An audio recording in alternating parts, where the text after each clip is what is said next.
Hi there, and welcome back. Today we're talking about an introduction to psychology. We're going to explore the history of psychology, some definitions. We're going to talk about the present. We're going to talk about the future of research. We're going to talk about perspectives, or what we call theoretical perspectives. We're going to talk about theories, hypotheses, or what we refer to as predictions to test ideas. We're going to talk about careers in psychology. We're going to talk about degrees in psychology and many, many more things. So first, let's start with a definition of psychology. If you look at your textbook or any other textbook for that matter, there's typically a short and even sometimes a long definition. The short definition goes something like this. Psychology is the scientific study of thought and behavior. And that leaves way too much up to the imagination. I don't think that gives us the nuance that we need to really move forward with an understanding of what psychology's power is all about. So let's turn to another definition, what I call the long definition. This definition, you notice, includes four distinct things: description, explanation, prediction, and control. Let's listen to it in the definition itself. Psychology, by long definition, is the scientific attempt to describe, explain, predict, and control human behavior. These four characteristics, describe, explain, predict, and control, are known as the goals of psychology.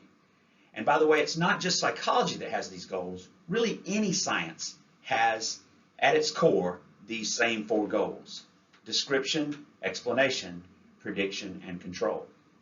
Now, we'll apply those later on in this lecture and or the next lecture.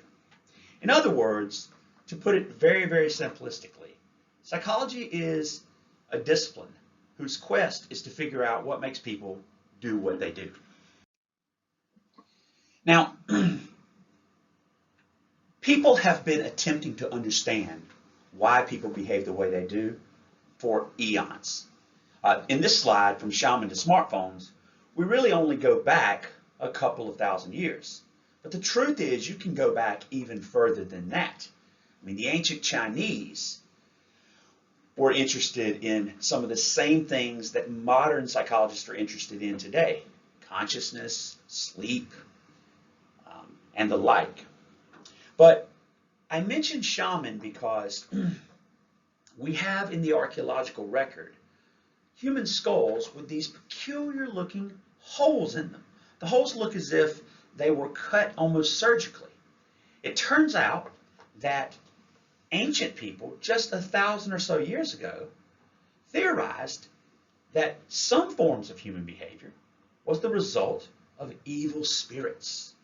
And one way to correct these maladies was to release these evil spirits. And what better way to release these evil spirits than drilling a hole with these very archaic hand tools, holes into the skulls of people who were suffering with these maladies. We refer to this process as trephining or trephination. Now, this might seem strange to you, but it actually sets the stage for what we think of today as modern neurosurgery. I mean, you've heard of brain surgery. You know that people are undergoing brain surgeries of all types for all sorts of reasons, both accidental injuries as well as extreme mental illnesses that seem to be intractable, that are stubbornly rejecting treatments from medicine and otherwise. Now, of course, today, 2021, or excuse me, 21st century, we also have some unique technologies that put us in an interesting position, one that allows us to really take the field of psychology forward. We can now approach psychology as a multidiscipline endeavor. We can use something as simple as our smartphone or our tablets, and with a little bit of technology to help us interface, we can basically MacGyver our way into understanding human behavior by looking at things like brainwaves, by looking at nervous reactions, measuring the nervous system, measuring the firing of neurons throughout the body. Let's take a look. I'm going to respect your time and not click on the video that's embedded in this slide. But if you'd like to see this for yourself, in case you didn't watch it during class, this is Professor Greg Gage. He's a DIY, do-it-yourself neuroscientist, and using very inexpensive, simple technologies that he refers to as backyard technologies, he's going to explore how the human brain works and show you some magnificent phenomena known as sensory substitution. Psychology did not become a science until 1879. In fact, it didn't become a science in America. Instead, it became a science in Germany, Leipzig, Germany, to be specific. The father, of course, who started this first psychological laboratory was named Wilhelm Wundt. And he's considered a structuralist because he was interested in understanding the basic structure of human thought. He said, we have a periodic table of elements. Why don't we have a periodic table or a structure of human thinking? William James is considered the first American-born psychologist. In fact, he taught at Harvard University. He was the first psychologist there. Today, the psychology department is named after him. It's called James Hall. He began that teaching career around the same time Wundt was discovering psychology as an independent science. Now, James was also interested in consciousness, or human thought, as it were, just like Wundt. But the difference is, James was less interested in the components or the structure of consciousness, that is, what makes us conscious, and he was more interested in why we're conscious. He was heavily influenced by Charles Darwin's work at the time. He wanted to know, what is the advantage of being conscious? Sigmund Freud, someone you've probably all heard of, was actually not a psychologist at all. He was a neurologist, right? He was a medical doctor who was trained in anatomy and physiology, which is ironic that his best known theory, known as the psychoanalytic theory, has nothing really to do with medicine. Born and practicing in Vienna, Austria, Freud lived just in the same building as he practiced. Freud was a workaholic of sorts. He spent up to 18 hours some days seeing patients. Fundamentally, Freud believed that people behave the way they do because of unconscious drives and urges. And he used all sorts of approaches, including free association, hypnosis, transference, and many other psychoanalytic techniques in order to help sort of move people beyond these unconscious neuroses or anxieties. Now, Freud was known for prescribing things like cocaine to many of his patients. He believed that cocaine could be used to treat all sorts of maladies. Freud himself escaped cocaine addiction only to die of throat cancer from smoking 20 cigars a day. Another American psychologist, John B. Watson, came to prominence in the early 1900s. He was a graduate of the University of Chicago. He's one of the first PhDs at the University of Chicago. And he actually pioneered a field of study known as behaviorism. That field has a lot of popularity even to this day. It didn't really take off in America until around the 1920s. And basically it went like this. According to John B. Watson, humans behave the way they do because of their surroundings. Specifically, and this is a very mechanical view of human nature, humans behave the way they do because of a series of inputs, because of a series of stimuli, right? John B. Watson was famous for saying, give me a dozen healthy infants and a world to bring them up any way I want, and I can shape them into anything you want them to be.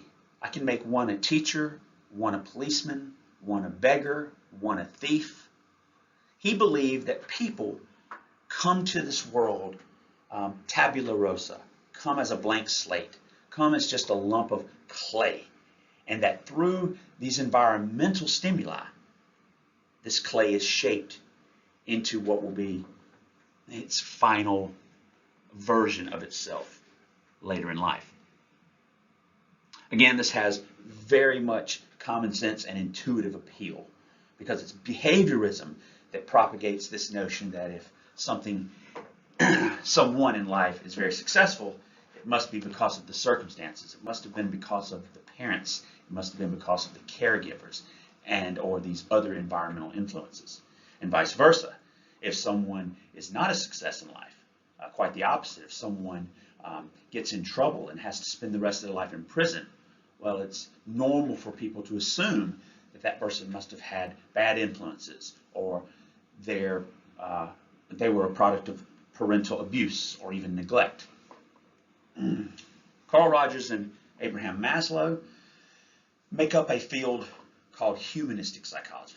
In the 1950s, this third force, as some people refer to it, was basically a perspective that focused on the goodness, on the positivity of human nature. You see, the two main theoretical perspectives before humanism, the psychoanalytic perspective and the behaviorist approach, were not considered positive enough. In fact, the psychoanalytic perspective was thought to be too biologically based, and the behaviorist perspective was thought maybe to be a little bit too environmentally based. And what Maslow, Rogers, and others who make up the humanistic perspective thought is that all humans sort of have their individuality, all humans have an individual freedom, all humans have a human potential, and if you simply just don't judge them and get out of their way, they will grow and develop into the best version of themselves. Right? This movement inspired all sorts of things that you know of today as self-help and the self-esteem movement. In the 1960s, cognitive psychology, both clinical and experimental, was sort of formed. The experimental side of it was really a reaction to the number of military planes we lost in World War II, right? So the experimental side of cognitive psychology was really a way to study human factors, to study human decision making. Things like flight simulators were created, and the computer was created, and reaction times were now being recorded by a touch of the button. Technologies used to track eye movements were a main part of the experimental cognitive psychological movement. On the clinical side, you had people like Albert Ellis and Aaron Beck, two giants in the world of clinical psychology from a cognitive perspective. And these two important pioneers in clinical cognitive psychology were focused on helping people overcome irrationalities, helping people overcome what Albert Ellis called masturbations, shouldas, couldas, wouldas. Both Ellis and Beck were very interested in ensuring that we all think very logically and rationally. Other important perspectives that we'll cover throughout this chapter, as well as many others in the book, include the sociocultural chapter, a sociocultural perspective, the evolutionary perspective, and of course the biological perspective. Now you may be wondering by now, what is it that psychologists do? Now a better way to phrase that might be, what is it that psychologists don't do or can't do? Psychologists do so many things. They work in so many locations with so many populations. Just consider the graph on the screen. You're probably most familiar with what's called clinical or counseling psychology. In fact, most people think that's all psychology is about, is helping people, perhaps in private practice or in institutions like hospitals. But the truth is that only makes up about a third of all the different sort of things that psychologists do. There's educational psychology, social psychology, neurophysiological psychology. There's industrial organizational psychology, experimental psychology, developmental child and family psychology, and on and on and on. And who these psychologists are is often a matter of degree. You can do work in psychology with simply a bachelor's degree. You can do work in psychology with a bachelor's degree in psychology or with a bachelor's degree in counseling. My own wife is a elementary school counselor here in New Hanover County, and she has a bachelor's degree in psychology and a master's degree not in psychology, but instead in counseling, as the second one there on the screen indicates. I myself have a master's degree in clinical psychology. You can also have a master's degree in social work, sometimes called an MSW. Many of my former psych students have gone over to UNCW and earned a bachelor's and master's degree in social work there. They have a really good program. You can also earn a PhD in psychology, which stands for Doctorate of Philosophy in psychology. That's where the PH comes from. We tend to pay homage to our philosophical roots. Remember, before 1879, psychology was really wrapped up in the umbrella of philosophy. Wilhelm Wundt, in his creation of the first psychological laboratory, moved psychology out of philosophy's ranks and into its own independent discipline. But today, when you receive a PhD, a Doctor of Philosophy, that's why it says PhD, Doctor of Philosophy in Psychology instead of Doctor of Psychology. Now, contrast this with a PsyD, PSYD. Some people actually earn from professional schools, there's not that many of them, doctorates in psychology. And the main difference is doctorates in psychology are more clinically based. Very often, people who get these doctoral degrees don't have to write dissertations, don't have to write theses. They just simply do a lot of clinical internship work. And finally, there's the MD, medical doctor, medical degree. We call people with a medical degree who have specialized in psychology, not psychologists. We call them psychiatrists. And these are subsequently the only people on the list here on the slide that can prescribe medication. Again, a psychiatrist is not a psychologist, right? They have a doctorate in medicine, not a doctorate in philosophy, not a doctorate in psychology, a doctorate of medicine, just like any other medical doctor. They just happen to have specialized in psychology or psychiatry, diagnosing, treating, working with people who have psychological disorders. Where do they work? Well, no matter your degree, there's a lot of different areas that you can become interested in and work in, and a lot of different locations that you can work in. Now, what you see on the screen is a breakdown of where United States psychologists who have a PhD or a PsyD, PSYD work. Think about why so many psychologists work in college or university settings. These people, I would say 33% of them work in college or university settings or school districts. The rest of them work in private practices, hospitals, other human service sectors, as well as managed care facilities, and then, of course, business, government, and other settings. Now, it is true that if you have a PhD or a PsyD, you are more than likely to work in a hospital, college, university, or private practice. Most people with PhDs or PsyDs work in one of those areas. Speaking of work, I've created a little job search assignment for anyone interested in earning some extra credit. This extra credit will be added to your first exam score. Remember, your first exam is due at 11:59 p.m. on September 18th, 2020. You'll find this exam inside your Blackboard homepage by clicking on coursework and then, of course, clicking on your Unit 1 folder. In this activity, I ask that you use what you've learned and or what you will learn about careers in psychology and do a little job searching on the internet.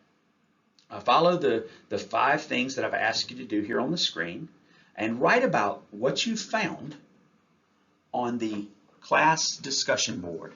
Again, you can find this by going to your Blackboard course homepage and clicking on discussion board.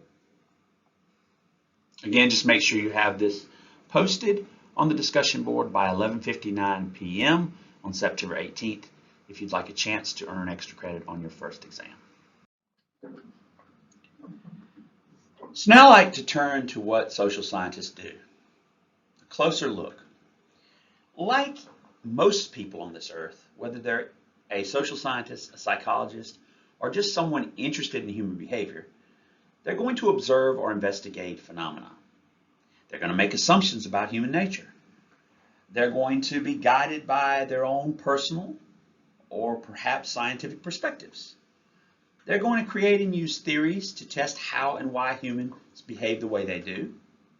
They're going to use tools and methods to collect that data, and they're going to report their findings. Now, if you're not a social scientist, but instead just a hobby psychologist who likes observing people, who likes thinking about why people behave the way they do, you might have your own pet theories that were passed down from your relatives or that you've read about.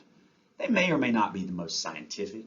You may have a perspective on why humans behave the way they do based upon something that you just feel intuitively, based on something that makes common sense, especially the behaviorist perspective, this idea that humans behave the way they do because of their surroundings, because of who and what they've grown up with. That doesn't necessarily mean that you're doing hard, scientific, empirical research, but still you get the point. You, in many ways, are very much like anyone else who's doing the hard, rigorous research. You're interested in the same sorts of things. You're kind of using these guides that may or may not be the most scientific. And of course, you're also using tools. Maybe yours are less scientific and more intuitive, more common sense, more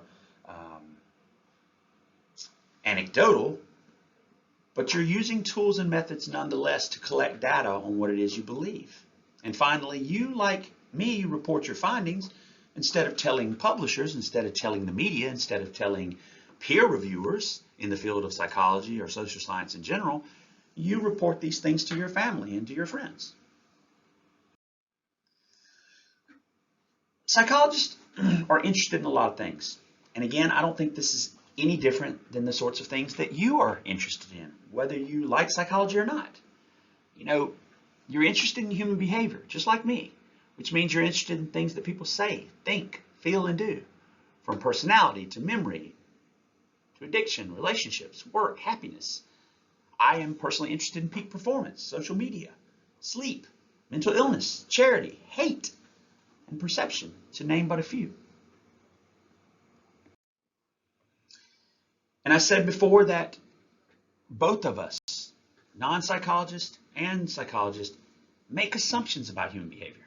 It's just that as a social scientist, my assumptions about human nature include the following, and yours may or may not include these.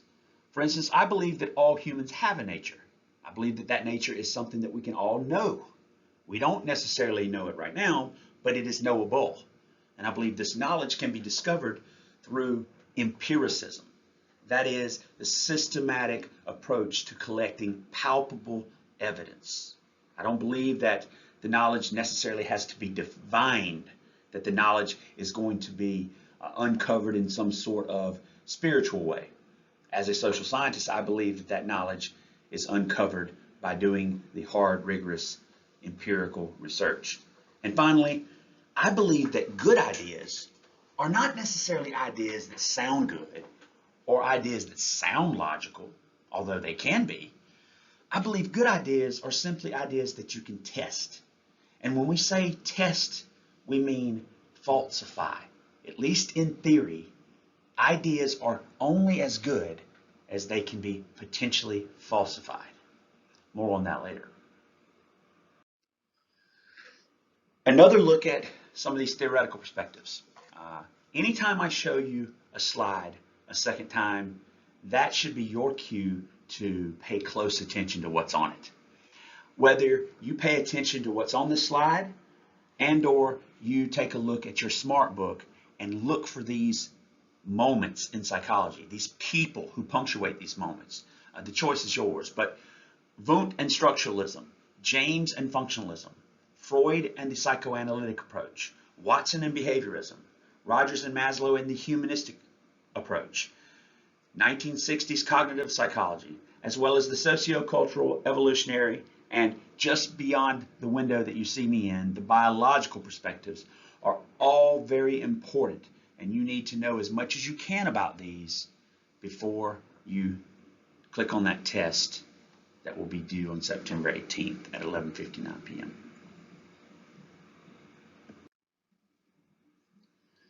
Now, we're going to talk about how to do science very, very shortly. But what you see on the screen here, entitled "What is a Theory?" is simply meant to remind you that, like psychologists, average people like yourself, who may or may not even be interested in psychology, have a lot in common with social scientists. Again, to recap, both like making observations and investigating things. Both like to generate ideas and put those ideas to the test. Both have a perspective on behavior and maybe even generate theories about why people behave the way they do. Well, what is a theory is quite simple and straightforward. A theory is a set of assumptions designed to bring together seemingly disparate or different ideas. So for instance, let's take the topic or the phenomenon of procrastination. This idea whereby many people take much longer than they would like, than they intended, or than someone else who's observing them would like for them to start and or complete something, right? So if I assign you homework that's due next week, you may not start it until 1 day, 1 hour, or even 1 minute before it's due. That's known as procrastination. Theories abound. There's many different possible explanations for why people procrastinate. Now, a good theory is one that can potentially explain lots of different types of procrastination. So not just procrastination for schoolwork, but maybe procrastination in your social life, procrastination in your spiritual life, procrastination in you get the point. Now, just 3 of the more common theories of procrastination, and by the way, these 3 theories are probably theories that you've come up with on your own. They also happen to be, at least one of them, happens to be a very powerful scientific theory, one that is well documented. Can you guess which one is the most scientific of the 3? Turns out that's the anxious theory. But yes, I'm sure that you've thought about procrastination before. And I'm sure that if someone in your life you know who is a consistent procrastinator has made a negative impact on you, you've probably had the opportunity to explain it away by saying, oh, they're probably just lazy, or maybe they're forgetful. But did you know that anxiety might also be an explanation? More on that in a little bit. Now, I mentioned that psychologists, social scientists, people that are doing formal research into human behavior are very similar to people like you. Now, fundamentally, what is it that differentiates someone like you from a social scientist? It's actually, most simplistically, the tool you depend upon, you lean on the most. Most people, without any training in science, can be interested in understanding the world. For instance, interested in understanding human behavior, including things like procrastination. But all they have to go on is their common sense, their intuition, their ability to think logically, or maybe even ask authority figures. But what differentiates them from a true scientist is that scientists like myself have received formal training in the scientific method. And it's the use of the scientific method that separates my approach and ultimately my results and the inferences I make and the applications I make with those findings from the average person. Now, tools differentiate me from you, especially my dependence upon the tool known as the scientific method. How I go about gathering data, gathering evidence, how I go about putting my tool, the scientific method, to work might actually look very similar to what you use whenever you're putting your tool to use or to work, right? So if you use common sense, that doesn't stop you from trying to understand what's going on. How is this happening? And why is this happening? I just want to let you know that in order to answer what, how, and why about human behavior, you need the right tool. And unfortunately, relying upon common sense or intuition or logic doesn't always help you, doesn't always ensure that you are going to get to the bottom of what, how, and why are humans behaving the way they do. The only way to get yourself anywhere close to knowing for certain what, how, and why, humans behave the way they do, is to make sure you're using the right tool.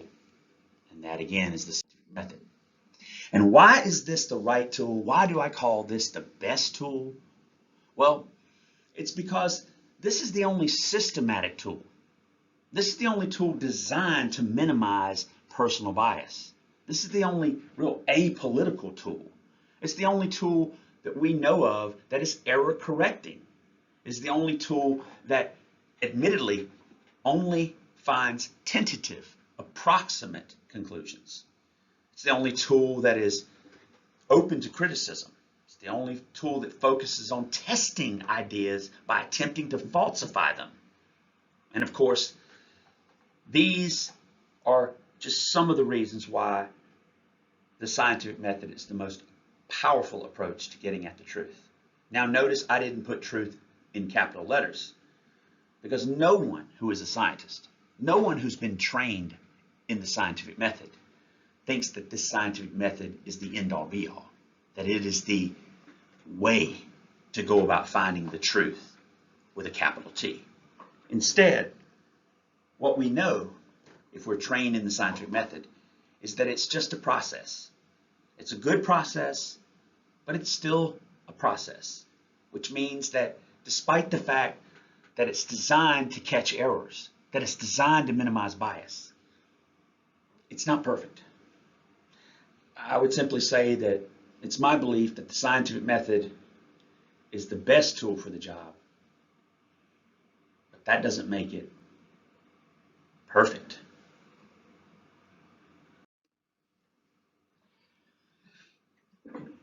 Now, I think we're going to leave it there. And on Monday and Wednesday of next week, we're going to start here with designing a study. So in plain language, I'm going to ask you, what are some of the things you're interested in? I'm going to ask you to think specifically about those things you're interested in. I'm going to ask you to use your understanding or somebody else's understanding in the class, or someone else in your family, or something you've read about online to help guide you as you work through this process with me. Then I want us to come up with some potential explanations, or what we might formally call theories. And then I want us to put our reason, our theories to the test by generating predictions, generating if-then statements. I want us to basically generate what science calls a hypothesis.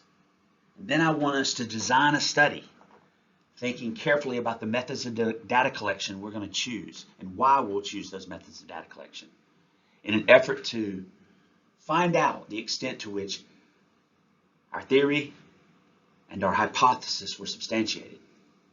And then after we run our study, we'll talk to others about what we find. In essence, we'll publish our findings and open ourselves up to criticism and questions, like any good scientist would. Okay? That's all I have. Thank you for listening, and I'll see you in class. Bye-bye.